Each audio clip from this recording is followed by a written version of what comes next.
What's potential? Faith is instrumental. You need patience. That breed greatness. Yeah, you hear the passion in every one of my statements. It's TP. You know the location. Mama taught me to persevere. We still put in work that shows on when the curtain's clear. Immunity build. We proving the will. We grooming the skill. Spread love to the community. Feel you heard? Well, hello, everyone, and welcome to another edition of the Team Pollard podcast. I'm your host, Darren Duarte, along with my co-host, Julian Pollard, JP. JP is not only the coach. I'm not just the coach. He's the CEO of Team Pollard Boxing Club and also of this podcast. Mm. And we're happy to work with him most of the time. I know that's right. This is a podcast where we talk to athletes, boxers in particular, and people who are making a difference not only in their lives, but a lot of times in the lives of others. Right, Jules? Absolutely. We get a chance to talk with entrepreneurs, political personalities, and we talk to athletes and coaches from all walks of life. We try to give a perspective on mentality, work ethic, passion, patience, perseverance, and all the things it might take to take on any journey, whether that be in professional sports, college sports, high school level, and entrepreneurship and business. I'm excited to talk to Bryan Daniels today. Absolutely. Bryan Daniels and I boxed together in the amateurs. Bryan was a guy that I formed a relationship with quick. I think it started because our weight classes were so close. Bryan was a guy that I respected for what was first. It was kind of a funny story. Bryan looks a lot like Will Smith. He gets that a lot. Oh, yeah? Yeah. And we used to call him Big Willie. Bryan, are you on the line? I am here. Is that true? Yeah, look at it. Yeah, I've heard that He looking straight out of Bad Boy right now. He got the Mike Lowry all day, dog. Look at him with the T on, son. The fade. That's true. I was thinking Mike Lowry when I saw Lowry. his picture pop up over here. Yo, he don't like that joke, but we used to hum him with that one. So Mike Lowry used to be a guy that I think I relied on for camaraderie. I think he came from football, so he got me in that way. And his energy was real good. He was I'm gonna speak a little bit on you because I never got to actually get it, but back then it was easy to bond with you and be motivated with you because you had that football thing. And I actually just recently read an article that was written on how you're doing, still involved in football and the mentality of football and how you bonded that with boxing. And I did the same. But during that time, the build with you and the relationship with you was so strong because of that. And when I took on fights, he would just help you build a mindset that you're going to conquer the world. And when I got out the ring every time, he was there. And sometimes that's just the biggest part. Gotcha. People showing up and being there for you. Because sometimes you get nationals, your hometown coach ain't there. You're with the team coach. This is back during Golden Gloves? This is Golden Gloves. We went to a couple nationals. How many nationals did we go? The USA's together and the Golden Gloves. Maybe 6 tournaments. Yeah, we went to a lot. We were road dogs, man. We had a great time. Yeah, dog. Definitely. So it sounds like, Bryan, you as well have an appreciation for your amateur days. Oh, definitely, man. It was the foundation. Fighters, there is no, this is how you're supposed to do it. A lot of fighters come from different situations. I embraced the amateurs because it really gave me a taste of what the competition was like, in the world. And I mean, in this marketplace, the United States, if you can be successful in the amateurs at a high level, you're setting a pretty good precedent and platform for yourself. So, for me, competing at a high level in amateurs, Golden Gloves, going to nationals, winning tournaments, like that's what it was all about, man. And it kind of fueled me, you know what I mean? Like, okay, I can be successful at this and I can do it at a high level, and nothing that I'm dealing with is going to slow that process. Bryan, and before the amateurs, though, tell us how you got into boxing generally anyway. Yeah. I mean, so I was actually, it was funny. I was preparing for an NFL combine, right? And a friend of mine, he was a boxer, and he brings me over to Carlos Garcia. And if you know anything about Carlos in the amateurs, he was just recently inducted into the Hall of Fame. I mean, he's had a lot of successful fighters. We got right now Walking, I think Jermaine Ortiz, he's big right now. He had Edwin Rodriguez, Bobby Harris, you know what I mean? Jose Antonio Rivera. He's had all these guys, right? So I walk into his gym. I know nothing about boxing, and he sees me hitting the bag and he comes over to me and he's like, I see something in you. I think you can be good, And he talks like straight out of a mafia movie. I think you could be good. You know what I'm saying? You got the hat on too, right? Yeah, man. You got the whole boxing thing, dog. You got the Yeah. He's like a Puerto Rican Mick, man. Yeah, dog. He's straight. I remember him being in the camps on the road, dog. That was the best part of y'all two. All the time, man. So like he got a hold of me and man, listen, he put me in an exhibition match. That was like huge. And then from there, I just went on a killing spree in the amateurs, and it was amazing, man. It was a great experience. And I think for me, and I'm sure Julie can kind of relate to this, right? Coming from a team atmosphere, right, to an individualized sport where, you know what, I'm giving my 100%. It was just so much more fulfilling in that sense. So it's like, you know what, if I'm going to put it in, I can outwork this opponent 9 times out of 10. You come out victorious. You know what I mean? Yeah. Don't have to rely on someone else to win. You live and die by you, man. Boxing is a truth teller. It'll tell on you, man. You're in a vulnerable moment when you box. When you box, absolutely, you are telling the world, who you are and what you're about, right? And then the judgment of the outsider is so hilarious to me. This is true. You mean people, man? Roger fans, judges, or anybody that ain't in there. Okay. Anybody that ain't in there or never been in there. Yeah. If you ain't in there, ain't been in there. Most people don't know shit about boxing. To quote the great Roger Mayweather, and I think when he first said that comment, I just thought it was a funny thing. Like, oh yeah, most people don't know shit about boxing. And here I am boxing. I was like, yeah, no, people don't know more shit about boxing. I didn't know more shit about boxing.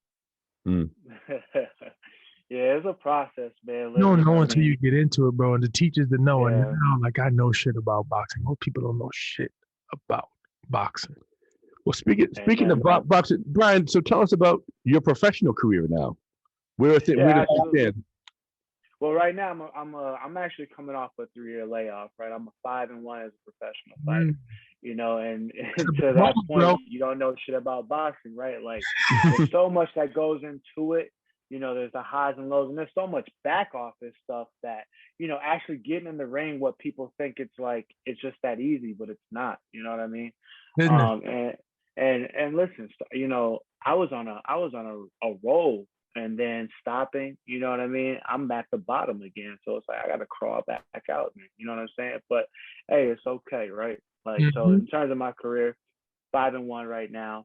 I actually sustained a really bad injury, and that kind of had me take a step back. I had to take it. Is that the reason for the layoff? Yeah, well, it was supposed to only be a year, right?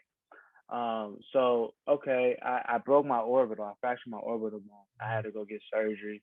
I had to take time off. I just couldn't do anything. You know what I mean?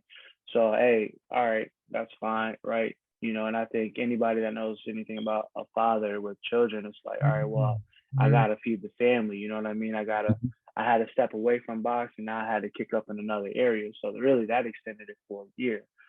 Now you throw COVID in the mix. Now it's 3. You know what I mean? So there were opportunities that I had to fight, but it was like, okay, well, you're gonna have to quarantine. You know what I mean? You're gonna have to do this. You're gonna have to do that. And it's like, well, that's even more money that I'm taking off the table to feed my family. So it's like, okay, what do you do? What do you chomping at the bit a little bit, just like, man, I'm waiting to get back. What did you do? Well, so I mean, I work. I'm a sales professional. I work in the insurance industry. So I've been blessed enough to be pretty productive with that and take care of my family. And it was okay, but like, let's be honest, right? Like during the pandemic, you couldn't be walking around, knocking on doors, walking in, shaking hands, building relationships. That wasn't happening.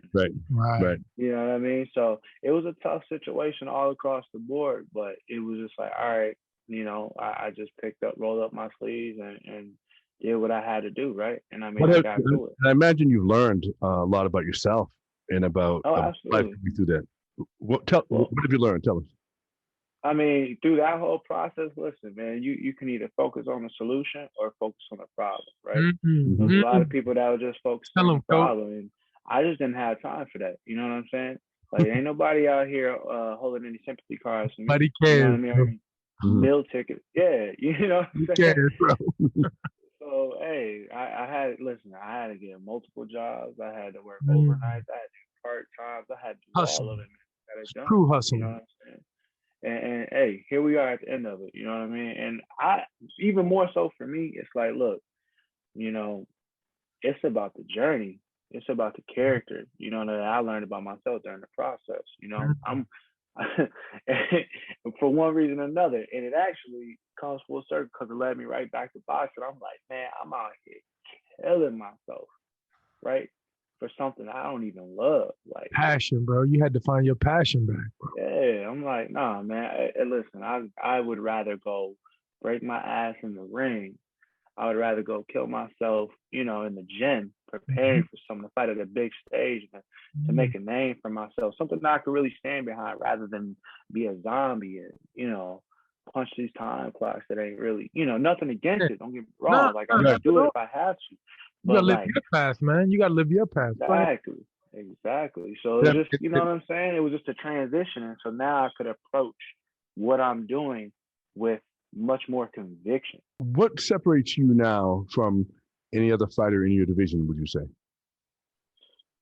Truthfully, man, in my division right now, nobody really wants to take a chance. I'll be honest with you. And I'm going to say industry-wide boxing, man, like nobody wants to lose. People are so scared to fight because they're scared to lose. I'm willing to take that risk, man. And if you even think about it, some of the best fighters, I'm going to give you one right now, Manny Pacquiao. Listen, great fighter, right? Great fighter. What do you got? 4 or 5 losses now? You know what I'm saying? But he's still a big name. Right. Just because you take the L doesn't mean that we don't want to see you anymore. Right. You know what I'm saying? But the mentality is that, oh, Mayweather, you know, you're not great unless you're undefeated. And it's like, listen. Remember what Julian Williams said? Remember he got on there after he won the belt? Julian Williams is he had fought Jamel Charlo and a few other guys. He had unfortunately lost to Jamel, but after that, I believe he came back and won his middleweight title, correct? Yep. Yeah. So he came back, wins the middleweight title, gets on his commentary after that and said, yo, stop bastardizing pretty much. This is, to sum it up, he said, stop bastardizing fighters for their losses. There's a lot of great fighters out there with losses on their record that deserve opportunity. The game is got to misunderstood, yo. It used to be able to, like, just fight. If you can fight, put them back in another fight. Losses shouldn't mean that, man. Guys are risking so much, putting so much work out there, man. And they just getting denied these opportunities over the wrong reasons, man. But I can commend you, bro. In this moment, you making statements like that and taking this journey back on after a 3-year hiatus, willing to fight whomever. That's what's up, bro. That's the way to move, man. I appreciate it, man. I mean, and listen, I could have jumped back in there sooner. You know what I'm saying? Don't get me wrong. I could have jumped back in there sooner, but you know, my mentality was, and always has been, if I'm going to do it, I'm going to do it right.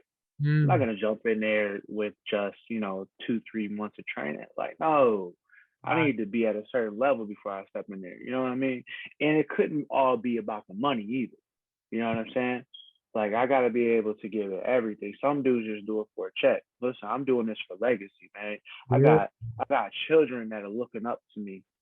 You know what I'm saying? To see what I do. And I'm trying to set this bar higher. You know what I'm saying? Boxing's real. So, you're right. Legacy. Bryan, if you could have one dream fight with anyone, who would that be with? Current time or history? Let's say current time now. Okay, well, current time, I got to knock down the top dog, man. Alexander Oleg. Put me in the ring. Let's go. Let's go. You know what I'm saying? Let's go get a beat. Like everybody's scared of them Russians, man. I don't get it. Like, I understand, like, they're big, they're power punchers, right? But like, listen, there's some dudes, man. Like, what do you do when you hit somebody with everything you got and they just look you right in your face and like, now what?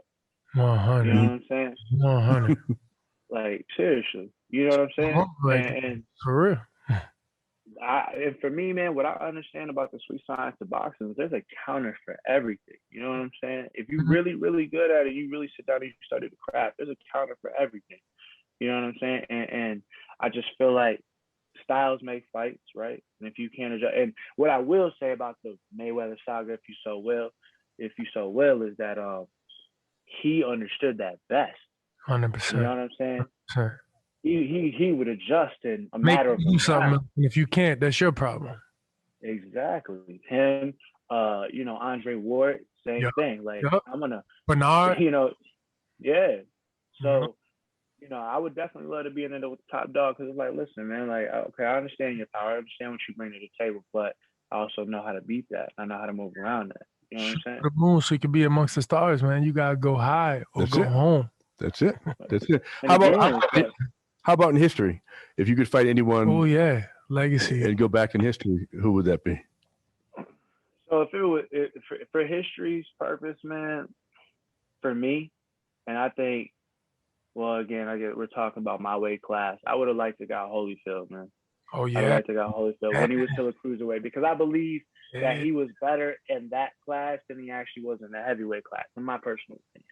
Nah, And he he was was fun to fast. watch, bro. He was fun to watch. He just didn't get enough Yeah. TV time as a cruiserweight. Well, he got TV That's time. it. The 80s, they put him on TV, but Like maybe that was his sweet spot, man. Like, cause he was still fast, you know what I'm saying? Sharp, a couple years off of the Olympics, you know what I'm saying?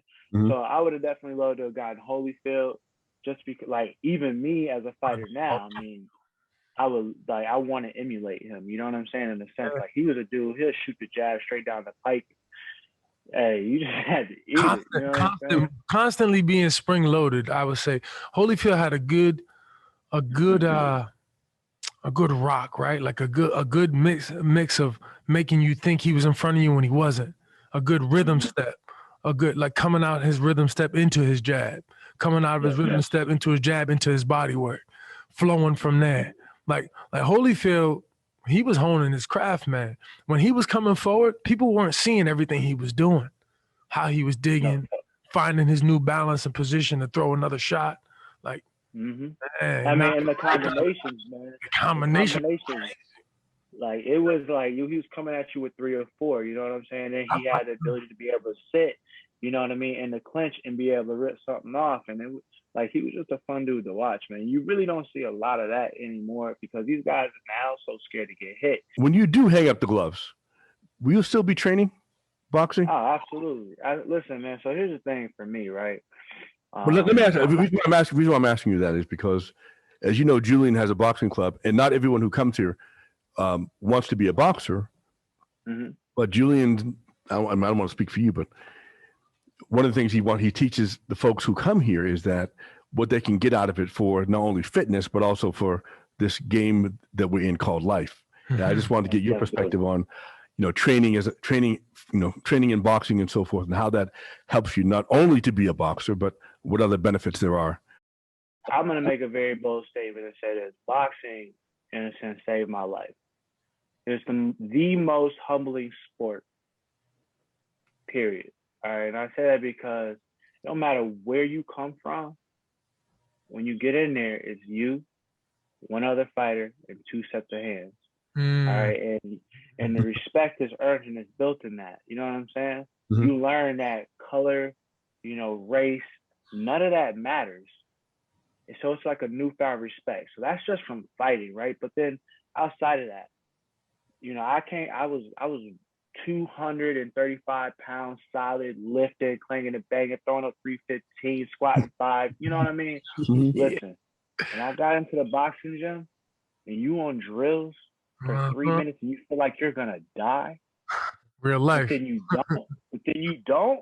Right. You know what Real I'm life. saying? Real life. That's empowering. So Yeah, man.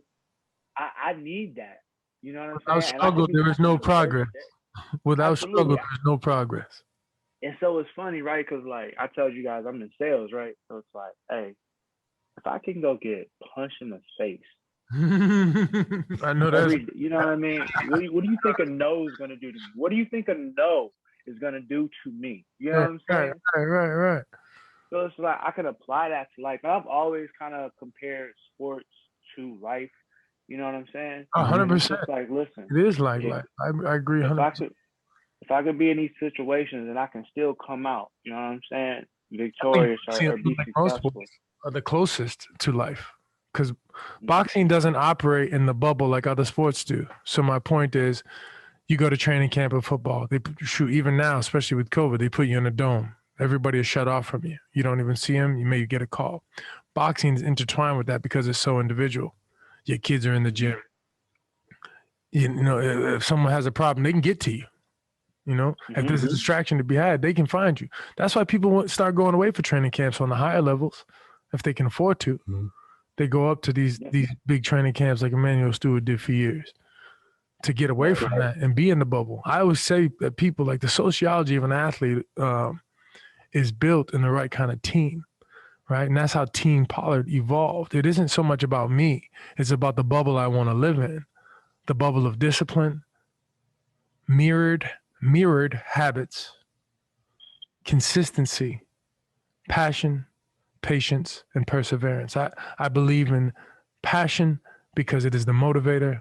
I believe in patience because you have to see through it, and perseverance because the shit is hard. Amen. Listen, I tell people all the time, like, anybody can throw a punch. Not everybody can take a punch. You understand what I'm saying? Live with that one. Live with that one. And that's a metaphor, man. Like, listen, things are gonna happen in life. And what do you do? Right? Get back up. Knuckle up, boy. Get behind this jab, son. Yeah, like, I'll be honest with you. Going, like, hey, there's gonna be a percentage of people that are gonna lay down. Yeah, I've never been that one. Thanks again, Bryan. Thanks for joining us. Yeah.